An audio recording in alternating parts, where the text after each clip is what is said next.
Thank you very much. Thank you for that introduction and that encouraging news about the future of energy efficiency here. Thank you very much. I'm Fiona Harvey. I'm the environment correspondent for The Guardian newspaper, and I've been writing about the environment full-time since 2004. So there's been quite a lot of environment going on since then. And I'm here today to chair a fantastic panel of women to talk about women going green. They're all activists and highly engaged in all forms of environmental issues, climate change, but also pollution, plastic, conservation and biodiversity, all of the different environmental crises that we're actually facing today as we're in the process of trashing our planet, unfortunately. You'll be able to ask questions. You can ask questions here in the floor, and we have a microphone. I've also I'm sorry for the slight delay in starting. It was owing to me just getting the technology so that I can receive questions on my phone as well. So if I'm looking at my phone, it's not because I'm doing Wordle. It's because I'm getting questions through. But of course, in the hall, you're welcome to ask with the microphone. And I'm sure you'll have lots of questions for our panelists, because when I introduce them, you'll see how exciting a lineup we have for you. We've got, first of all, Dr. Antoinette Nestor, who is an engagement manager at Cambridge Zero, which I'm sure many of you are familiar with, and the Cambridge Climate Repair Centre, which is looking at ways of removing greenhouse gases from the atmosphere, as well as ways of cutting greenhouse gas emissions by more conventional means. Antoinette has a background in law, and as well as that very important job, she actually runs a social enterprise as well, and indeed a radio show. So you may have heard her as well. That's an awful lot to be doing, Antoinette, and we'll hear all about it shortly. Then we'll have Leia Vivega, who's a PhD candidate in the history of art here. She's the Green Officer here at Mary Edwards, and as well as talking about her own perspective on that, she'll be summarising some of the thoughts from students here.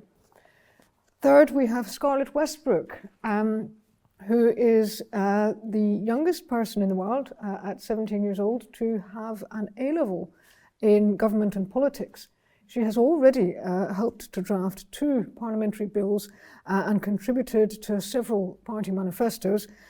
She is one of the leaders of the British school climate strikes.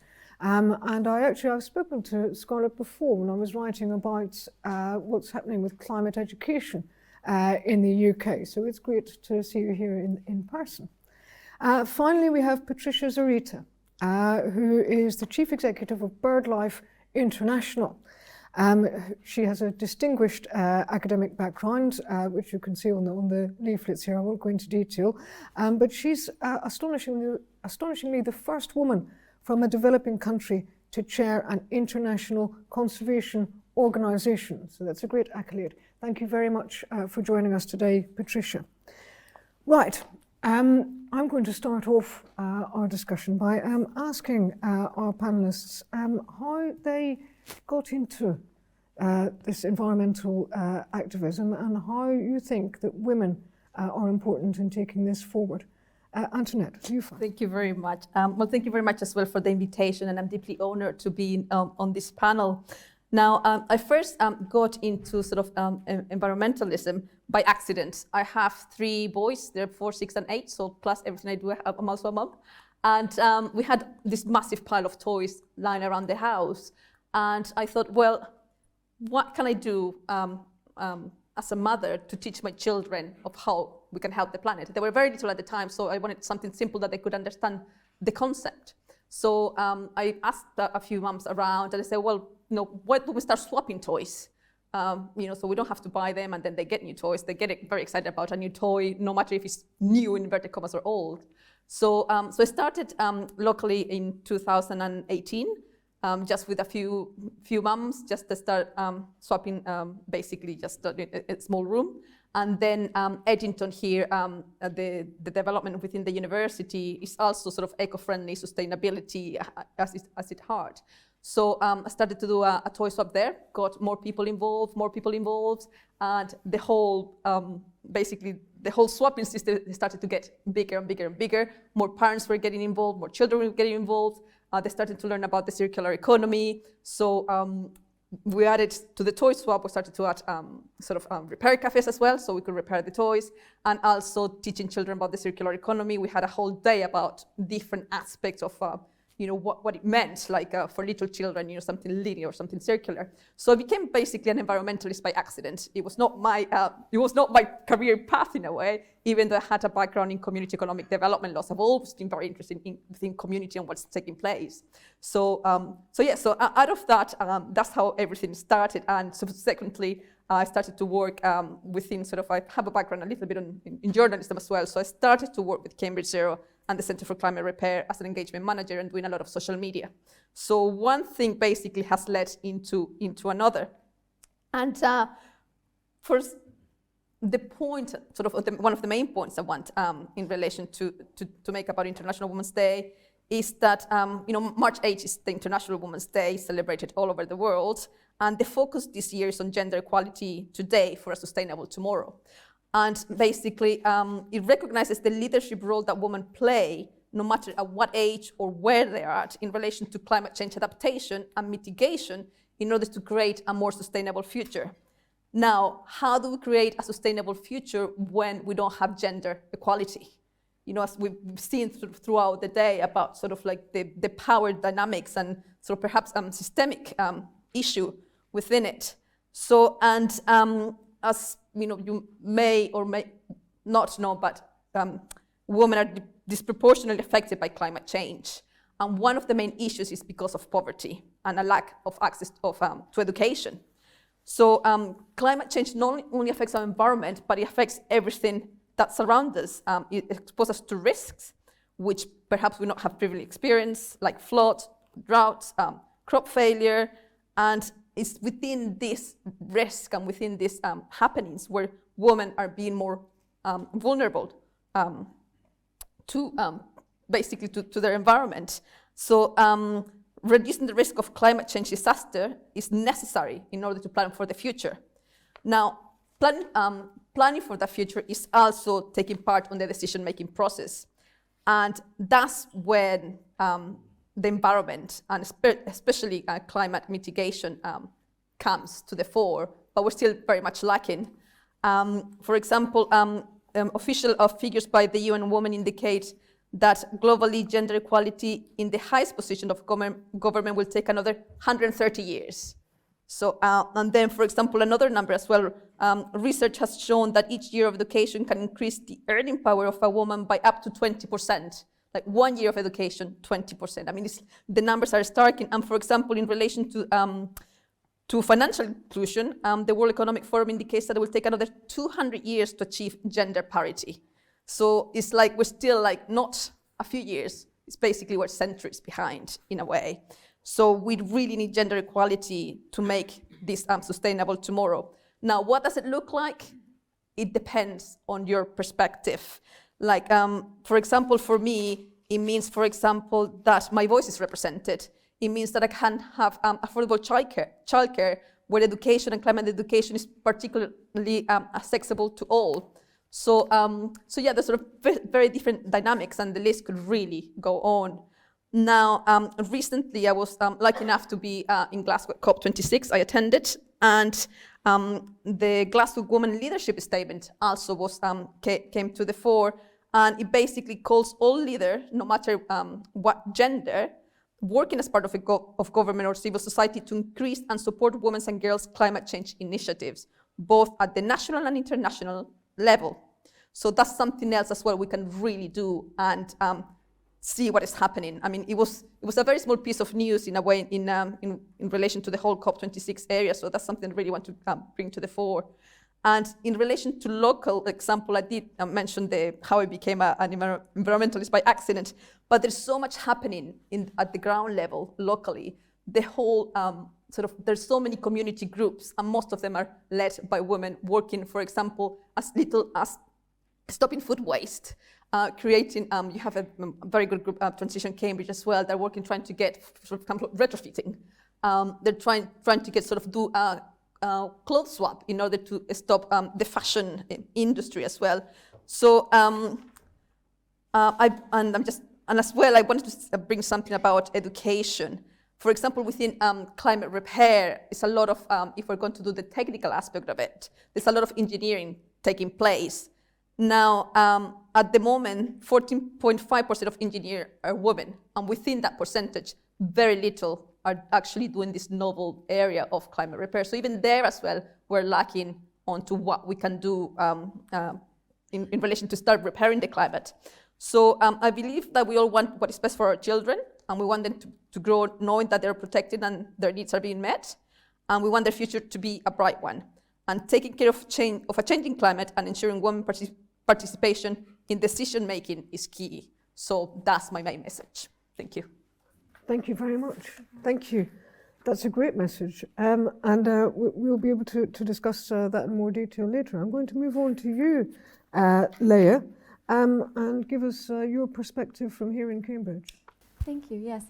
So when Dorothy first asked me to join this panel today, I thought a lot about my own attitudes and towards questions of sustainability, and I kept remembering a part of my early teens that I think I kind of suppressed for a little bit.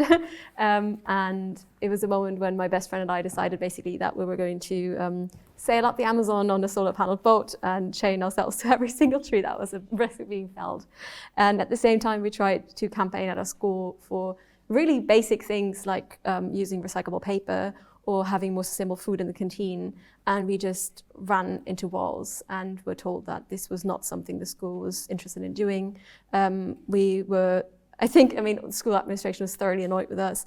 We were pretty much derided for our ideas and bullied by our fellow students. And I think at some point I just put my head in the sand and I just completely gave up on this. And I ignored this topic probably for about 10 years or more. And I'm an art historian. I study history of art. I love my research, but I think every now and then this just keeps, creeping back up at the back of my head, and I start thinking about this again.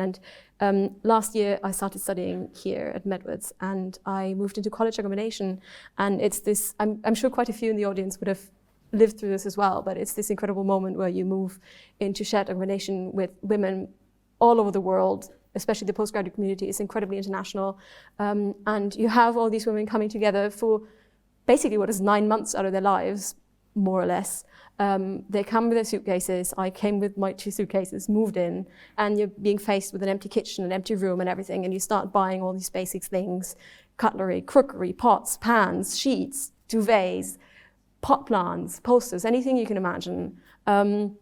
And then winter clothes, things to protect you from rain. And then 9 months later, you're faced with having to put all of that back into your suitcase and move on with your lives, especially the MPhil students that will, travel back to their home countries or move on to somewhere completely new.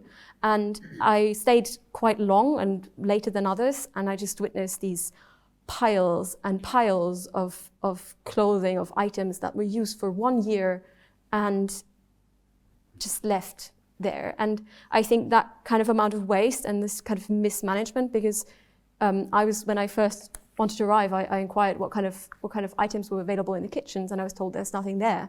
So everyone is given this information, and everyone knows, okay, I'm going to have to make do from scratch. And if you're not from the UK or you're not from England and you can't bring this from your parents' household or anything like this, you're faced with having to kind of accumulate all these things.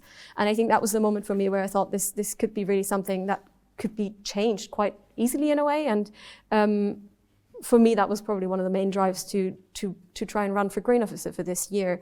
And I've been listening to a lot of fellow students at Murray Edwards, but also at other colleges, and encouraging actually most of the questions most of the topics that they came up with are the ones that I'm also most concerned with. And that's this issue of waste and how we can mitigate this by having clothes swaps and things like this, or at least making sure that unwanted clothes are not ending up in the bin but are going to local charities and things like this, and that there is maybe a way we can set up with colleges a system of keeping all these items that are useful and basic items over the summer months when there's no one around, so students that arrive new know that there's something that they can take up and use.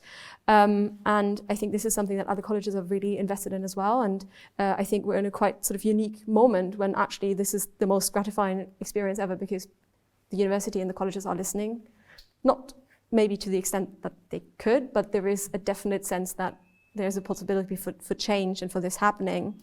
And I think that's something I'm very enthusiastic about. And I know that other students have brought to my attention things like food waste, obviously, that I'm aware of, and I'm quite grateful that this college in particular, thanks to Terry, our head of catering, I don't think she's here, has been quite successful in mitigating already.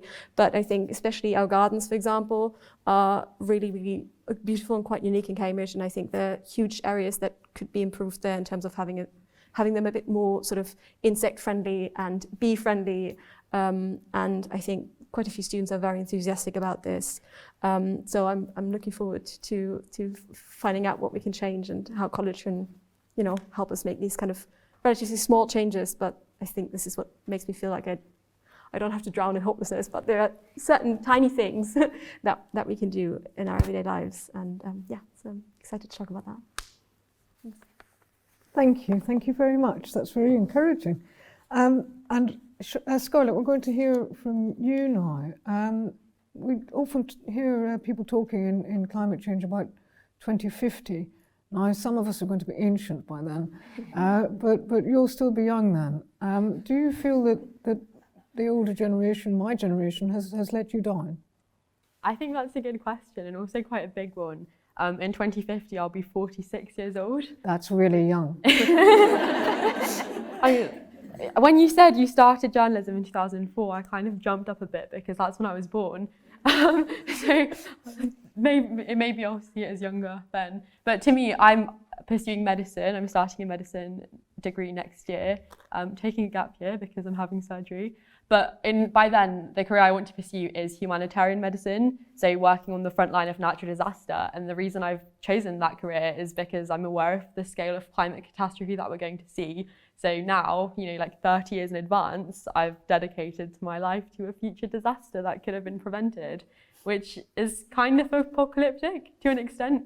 And there's definitely, blame that lies with past generations, but I don't think that blame is one that's at a domestic scale, which is one that is often, that sentiment is often communicated. It actually lies with the government, Margaret Thatcher mentioned climate change and how we need to do stuff about it to her speech to the UN in the 1970s, which is when my mum was born. Yet she didn't actually legislate anything particularly significant, and subsequent prime ministers, presidents, and other heads of state across the world didn't do anything either. So we're now at a point where we know, as per the IPCC report, that we're going to experience and already experiencing catastrophic impacts of the climate crisis. Yet we're still refusing to act, and that blame lies with the government because it's a political choice.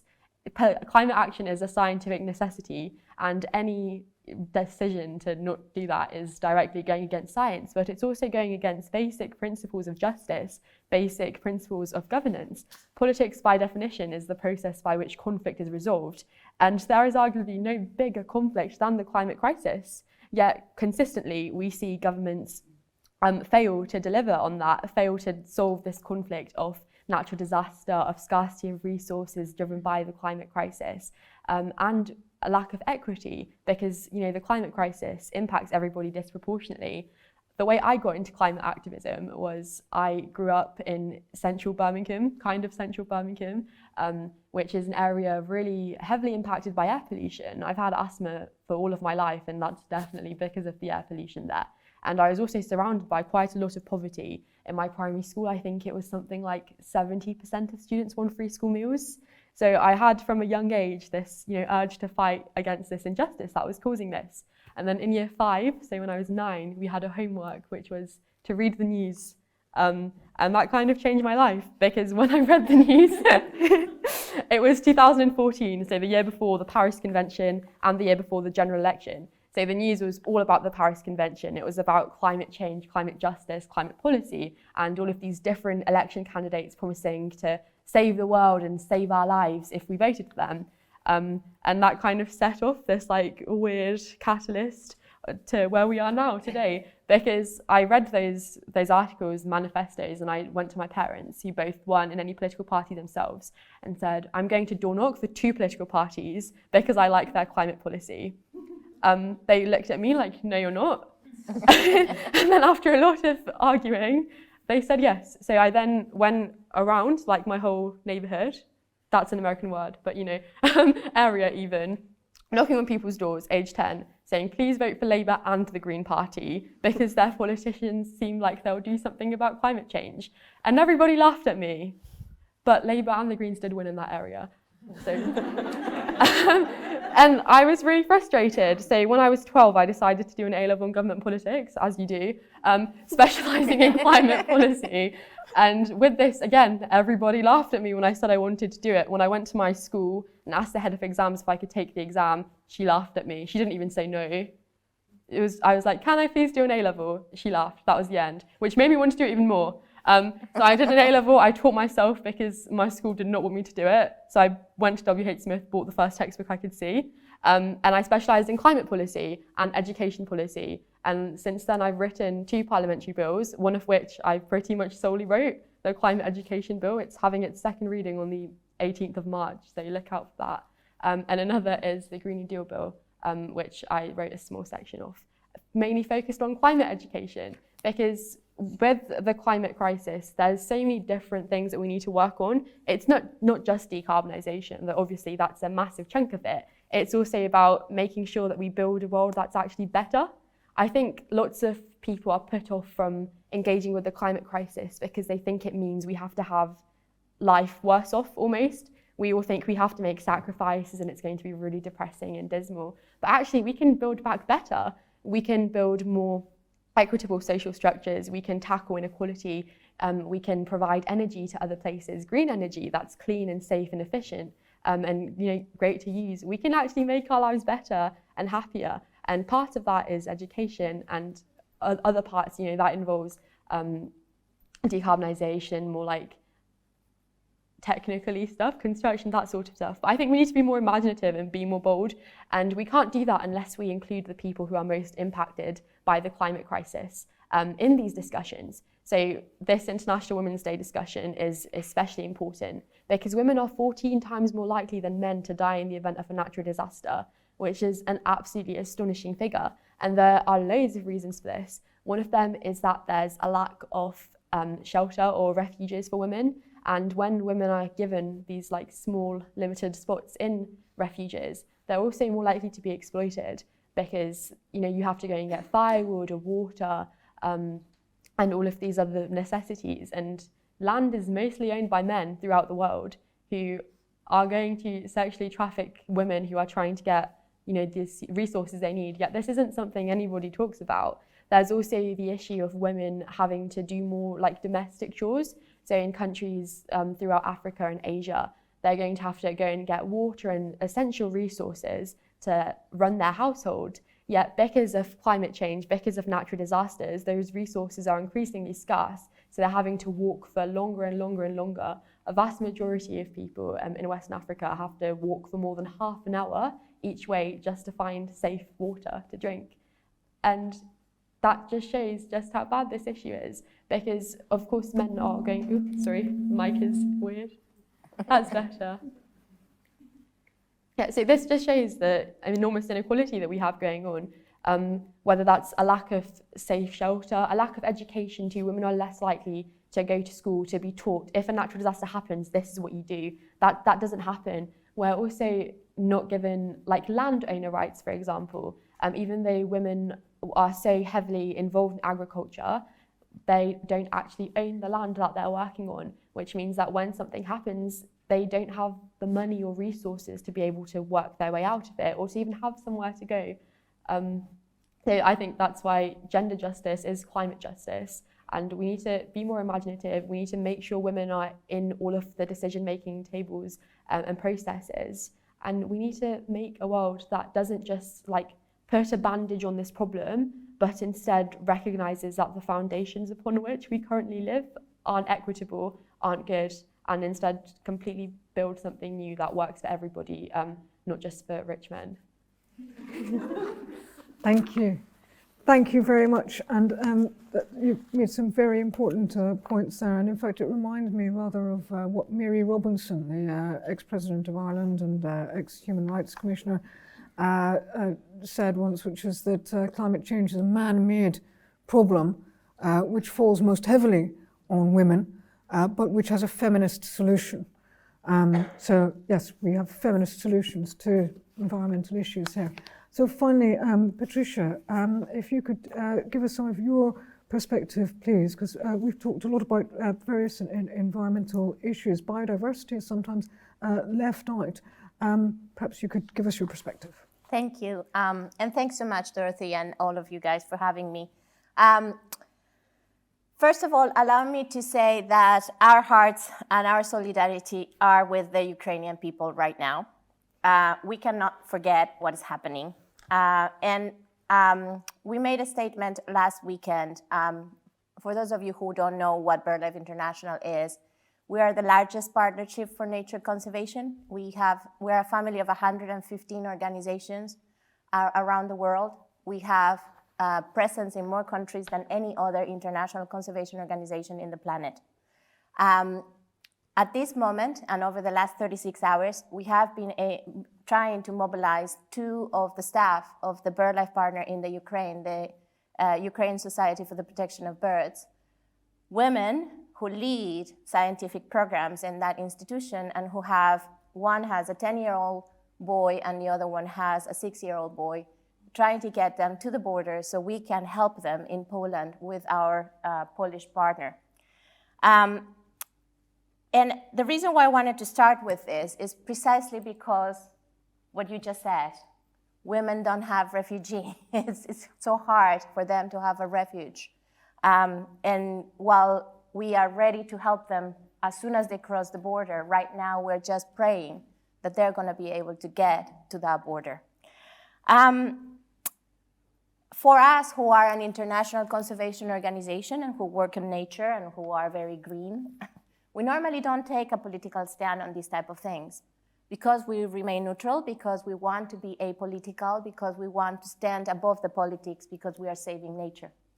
However, the reason why we decided to make a statement about this last weekend was precisely because everything that is required for us to save nature and save our survival or have our survival in the next years depend on us having peaceful cooperation, a diverse society that is respected, free press, the opportunity of being able to raise your voice and be able to tell what you're thinking and how you're thinking, and have the rule of law.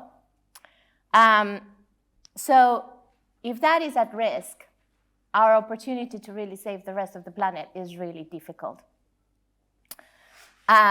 So let's remember what's happening, but let's remember that the tissue that will enable us to survive these and other disasters is nature, is the planet, and not only the problems that we are causing to the climate emergency, but precisely the loss of nature and the loss of biodiversity. Let me tell you in a couple of minutes how I got into this, because it was a little bit like an accident as well, much earlier. Not as early as you, and I am actually in awe, Scarlett, that you have done so much and you're only 17. By the time that I was your age, I was absolutely lost and I didn't know what to do with my life. I ended up deciding to become an architect because my father was a civil engineer and I thought that that was an easy way out and I was going to be able to work with him. And after a year of doing architecture and graphic design in Ecuador, my home country in South America, I got really bored and I said, no, this is not for me. And I had the immense fortune of having a friend of mine who said, come and do this seminar of birds of the Andes. You have to take your credits on environmental sciences no matter what. So this could be a fun way of doing it. And that completely changed my life. And I wanted to get back to that point because it was a man who actually helped me get to the position where I ended up studying environmental sciences. And that has been my life over the last way too many years that I want to mention right now. And the reason why I wanted to say that is because when we are looking at women's position on nature or science, we have to remember, and I made a statement or a question just in the panel before, men have an incredibly important role to play. And it's not only about us raising our voices and us fighting our fight, but also making sure that men are behind us and that they are being part of that fight. And I wouldn't have ended up in this space without this extraordinary ornithologist that Ecuador had and who became my mentor for 4 years when I was in college, and I ended up doing environmental sciences. So yes, I am the first woman of a developing country leading an international conservation organization. I have been with Birdlife for the last 7 years, and it's shocking that I am still the first woman and the only woman from a developing country leading an international conservation organization. And that has to change. And that will change only and only if, and these are the 3 points that I want to leave you in this first part of the panel. If we continue to empower and enable women to take on these responsibilities, and as I said before, it is partly the role of men and being them people who are actually helping us in this process, but it's also the role of women. I have a very dear friend who was the Minister of the Environment of Ecuador, much older than me, actually mom of some of my friends while I was in high school. And I went to her when I was starting my environmental career. After I finished college, I went and worked with the Ecuadorian government in the park service. And I asked her to be my mentor. And she said, I'm not sure I can do that. And I love her. You know, I have the utmost respect for her.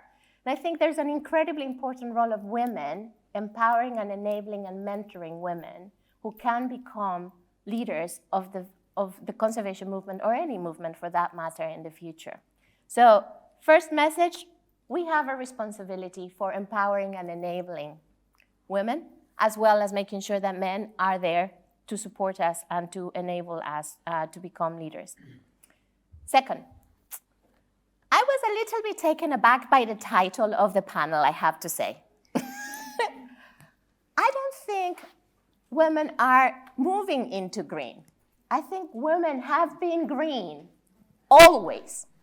There's a reason why nature is called Mother Nature, and not in our culture only. If you look into, and you have had the chance and the opportunity to work with indigenous peoples around the world, you will find more often than not that people refer to nature as a female figure. Mothers give birth, give life. Life is nature. So we're not going green. We have always been green. No. But the reason why I wanted to mention this also is because, you know, you mentioned Mary Robinson. The environmental movement lies on the shoulder of women. I mean, let's remember Rachel Carson and Silent Spring in the 60s. But way before that, and where I come from right now, the Royals, for those of you who are from the UK and who have been living in this country long enough, you probably have heard of something that is called the Royal Society for the Protection of Birds, or RSPB. They have hundreds of reserves all over the UK. They are the Birdlife partner in the UK. The RSPB and two other organizations, the Audubon Society in the United States and La Ligue pour la Protection des Oiseaux in France, got together 100 years ago and created Birdlife International. You know, they were led by women. The three of them, the three organizations were led by women. They got together and they created, at that time, ICBP, the International Council for Bird Preservation, that became Birdlife later, because they wanted to take a stand and control the trade of feathers in fashion. The fashion movement was destroying birds right, left, and center all over the world. And while each of these organizations were working in their own countries, the United States, the UK, and France, to try to control the trade in their own countries, they were seeing that we were connected and the birds were coming from all over the world. So we needed to create something international, global. The planet is global. Birds know no borders. Birds go around the world, and we're waiting desperately for the birds from Africa to come and please bring us the spring because we're really cold. So we are standing on the shoulders, and I am incredibly proud to be the first woman of a developing country leading a conservation organization, because I feel that I am actually standing on the shoulders of these extraordinary women who have raised their voice and alerted us of what we're doing to the planet since before 100 years ago and over the 60s with Rachel Carson and many others, and you mentioned Mary Robinson, and there are so many more.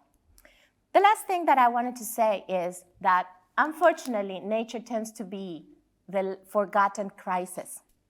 And we don't realize that the nature and climate crisis are the two sides of the same coin. I was giving a speech on Tuesday to the United Nations Environment Assembly, and I was able to bring in a lot of these facts that I don't have necessarily with me because my phone was not working properly. But a couple of things that I can remember from that speech that I said is that, and we don't normally talk about this, $115 trillion of the global economy, more than 55% of the global GDP depends on nature. We're destroying nature faster than the planet has ever seen in the history of the planet, not only in the history of humankind. We're losing nature at a speed that the planet has never seen. We have put 1 million species of plants, animals, and organisms on the extinction list. We have 1 decade to change this. 1 decade. If we don't act quickly, our own survival is at risk. The water that we drink, the food that we eat, the air that we breathe depends on a stable, functional, dynamic system that depends on species working together to keep us alive and healthy. We just went through 2 years of a pandemic that was brought to us because of the infliction of us on nature, because of the way that we're treating nature. And that crisis has ended. Now we're on I'm closing, on the Ukrainian crisis. And every single crisis seems to be a lot more important. The World Economic Forum put out their report in January for the Davos meeting. The loss of nature and climate change are 2 of the top 3 risks that the global economy is seeing. We need to remember that the loss of nature has to go hand in hand, and in fact, it's part of the way that we can resolve the climate crisis. So we were talking about how important it is to build back better. We can build back better by restoring nature and ensuring that we're creating jobs for people, that we are ensuring that we are being climate savvy, and that we're bringing nature back so we can survive. So I will leave you with those 3 messages. Enable women. We are part of the green since always. Mother Nature, there's a reason why nature is called a mother. And 2 and 3, nature is the other side of the climate crisis. Let's not forget it. We have to protect nature to protect our survival. Thank you. Thank you very much. Thank you for that. And yes, that is a very important reminder there that women have been taking the lead in this and can continue to do so. And of course, that we live on a planet where, we can't just ignore nature, we can't carry on trashing it. As Antonio Guterres, the UN Secretary General, said, we're effectively writing our own suicide note by doing so. So, thank you very much to all of our panelists for that. I'm going to move on to asking questions from the audience. Now, I'm going to be able to get questions online too, I hope, but we've got microphones here, so if you'd like to ask a question or indeed to make a point, you're very welcome to do so. So just put your hand up and I can come to you. We've got one at the back here for a microphone, please. And if you'd like to introduce yourself, telling us who you are, and if you're making a question, or asking a question or making a point, go ahead. Thank you. Hi. Can you hear me? I'm Janet Scott, and I matriculated in 1960, so I've seen a lot of change and a lot of hope. Two things. One, I think the pandemic showed us that it is possible to change the way we live very quickly when we see the need for it, and when the politicians see the need for it. And I think it also taught us what are the things that are really important. And an awful lot of the things that were really important were the things that women were doing, and we need to hang on to that. But my other question, perhaps more serious, is, given the politicians do so little, is it time for us, for groups of people, to start disaster planning?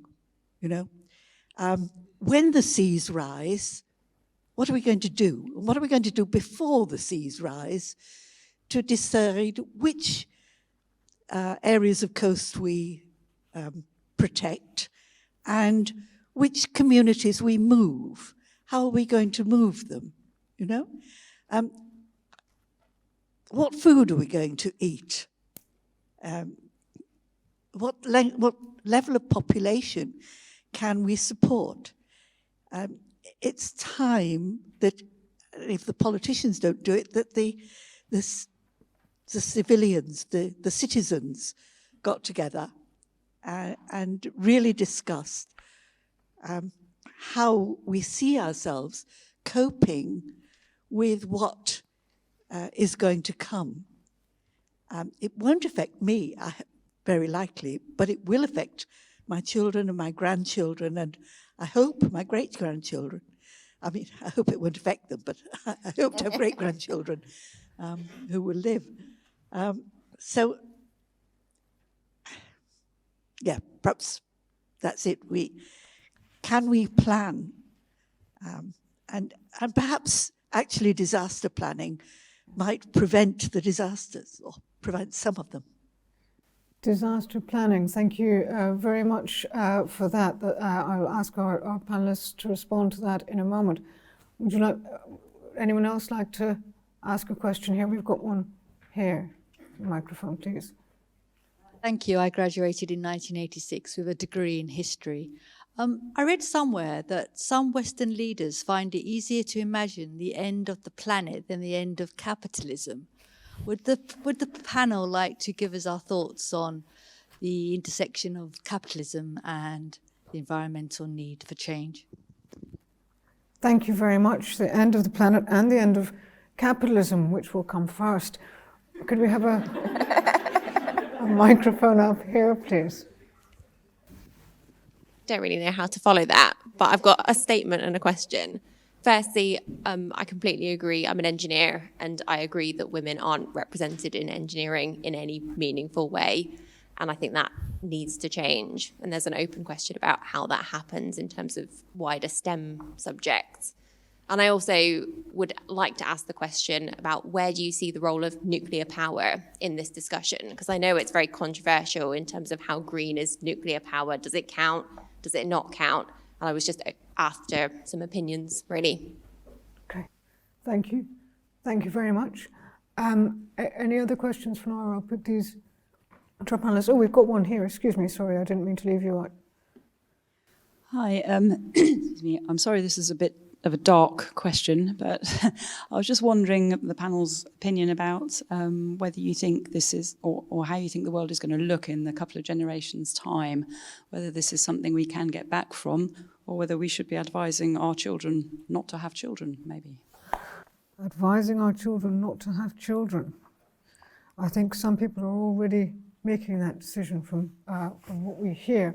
Okay, thank you very much for those questions and interventions. I'm going to put these to our panelists now. So We had the question of should we be moving to disaster planning, the question about capitalism, and I know that a lot of people see that capitalism and the destruction of the planet are very closely intertwined, so how does one deal with that? And this question, yeah, should we actually not even be having children or advising our children not to have children? I'd like our panelists to respond to those. I'll take you first, Antoinette, and we'll move along. Thank you. I'll mix the questions, which I mean, they're all very interesting on their own. So in relation to disaster planning, I'm a big believer on the democratic process. I grew up in Chile during the military government, so I had no democratic process at all.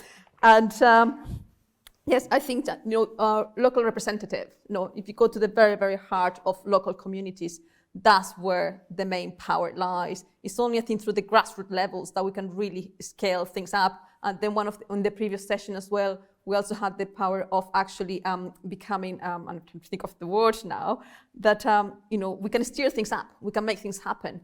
And I think it's within our power to do it. We might be just stand and do nothing or do something. And I think we come together as communities, demand to our local representatives to start planning, to say this is what we need. I think that will get things going. I thought about an example as well in relation to climate regeneration, in relation to the rising sea levels in Miami. Now, a lot of the very wealthy neighborhoods are right by the coast. Now they're moving towards the higher parts where people in the disadvantaged areas are living. So again, you're getting displacement because of these rising sea levels, and it's like, it's happening, like the prices are going up, people have to move, and it's again, poor people, the ones that are basically in a way paying the price. And that links to the nuclear power question as well, that, if we plan for the future, I think the nuclear question is gonna come to the fore. There are different ways of how we can actually provide for green energy. So I think that will actually make a much longer answer. So I'll leave it there and I'll leave the rest of the panel. Let me ask that question very quickly. Nuclear power, yes or no? Yeah, hard question. Yeah, I would say because of what is stored and the consequence, I would say no. You would say no? I would say no, yes. Okay. Hard no. Hard no. I'll go along our panel actually and just ask the same question. Nuclear power, yes or no?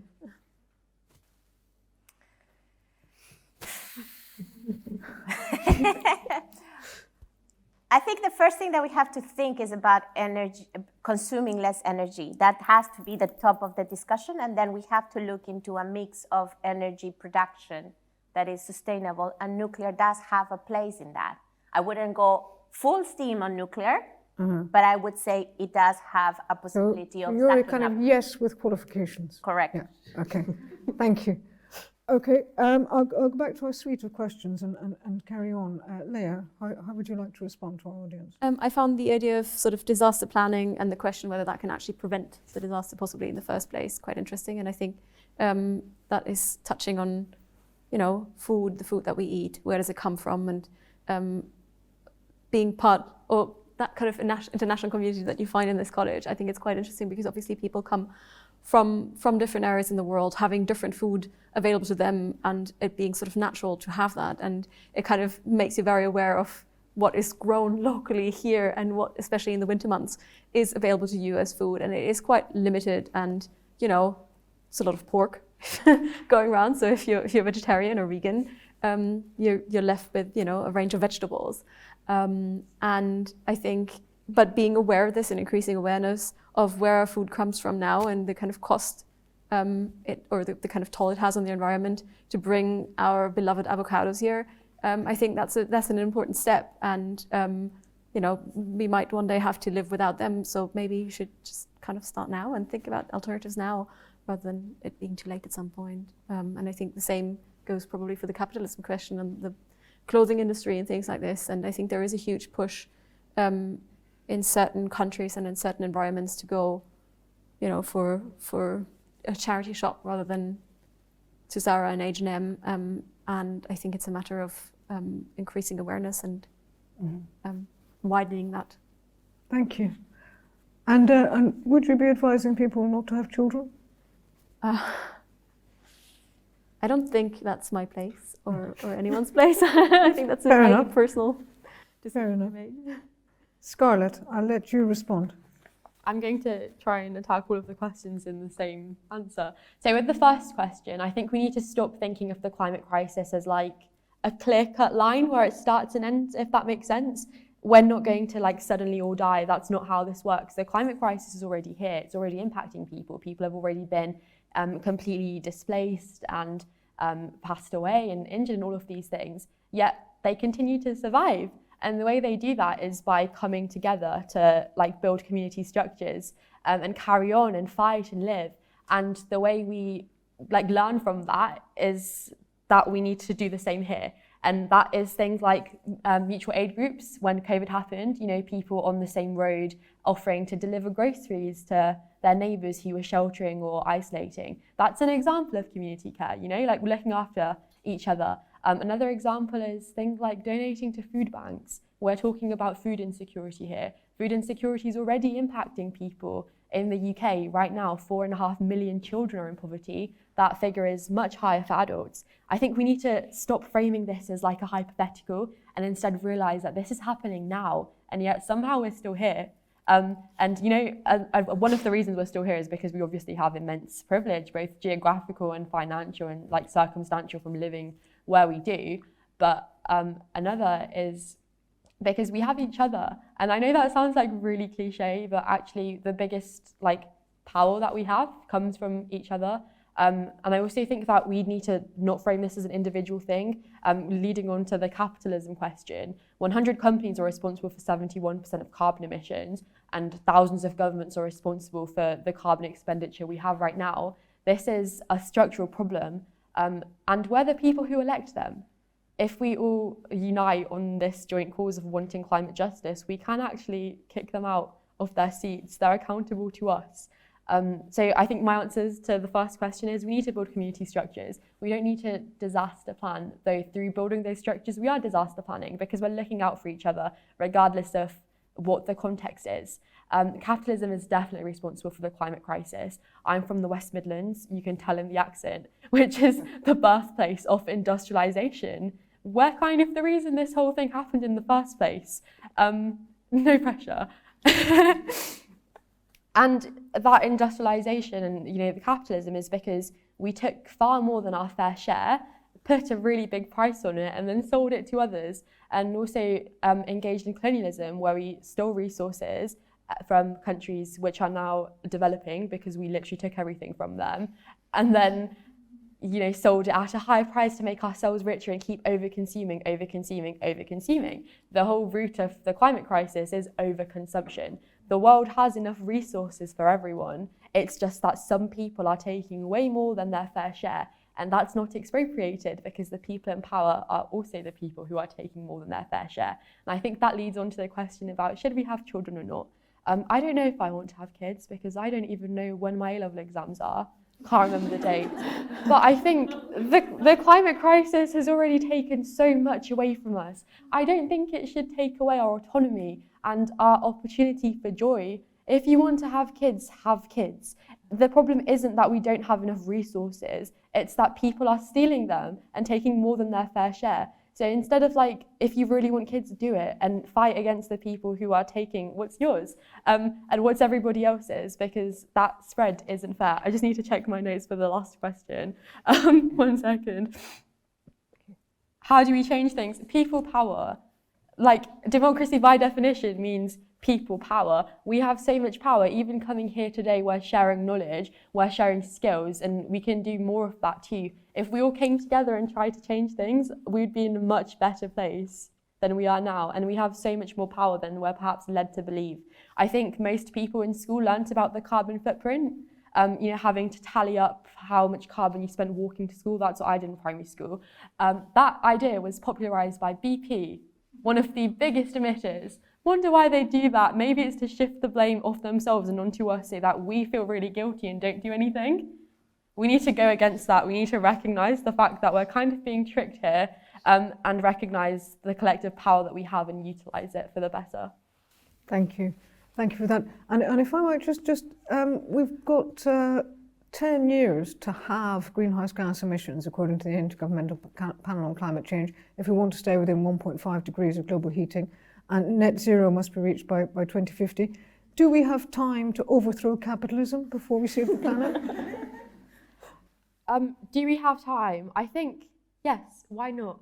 I mean, like, I don't think there is anything stopping us. We get to control the narrative here. Like, obviously, it'd probably be a logistical nightmare to get the whole world to try and work on something. But we sent people to space. We've caused this crisis in the first place. Why can't we get ourselves out of it? Thank you. Thank you very much. And finally, Patricia, I'm going to give you the last word on the questions from our audience and just to wrap up. Go ahead. Thank you. Okay, so I think it's important to realize that we are already, as Scarlett said, we are already adapting to the disaster. There's a big movement of something that is called adaptation to climate change, and there's millions of dollars that are flowing into getting communities ready for sea level rise or ensuring that there's no salinization in the areas where they are growing their food and a series of desertification, droughts, etc. Not enough and not spread wide enough, but a lot of those solutions, fortunately, actually help us change the situation. So, for example, I'm working with local communities all throughout what is called the East Asian Australasian Flyway. That is the migratory route of birds that go from Alaska and Siberia all the way through the east of Asia to Southeast Asia and New Zealand and Australia. And a lot of those areas that birds use to migrate are wetlands that are used by people in Asia that are incredibly exposed to climate change. We're working with them so they can actually repair a lot of their mangroves, a lot of their natural vegetation that is actually going to help us sink in a lot of the carbon that is out there in the atmosphere, but is also creating jobs for communities and creating buffers for them to be able to be safer while the climate crisis is advancing.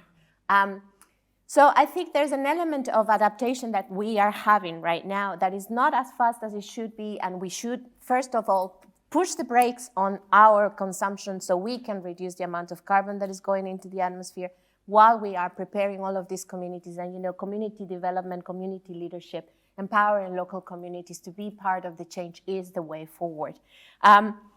In terms of STEM, I couldn't agree more, and it just pains me that we don't have more women in science. It's before the pandemic, I have twin girls, 11-year-old, and we did a video, and you probably don't know this, but there's a day for girls in science in February, and it's not celebrated well enough and high enough to ensure that girls know that they have an incredible path on science, that science is not a scary thing that is only for men, that they have the power. And we did a video with my girls where the girls were coming and saying, girls can do anything you put your mind to, and you can be a scientist if you want to.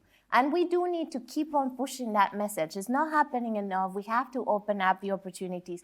I would argue that universities and governments have the responsibility of ensuring that there are more scholarships for girls to get into science tracks, including, I did my master's in environmental economics thanks to a scholarship. And the more that we can actually enable women and girls to go through this path, the better we're going to be.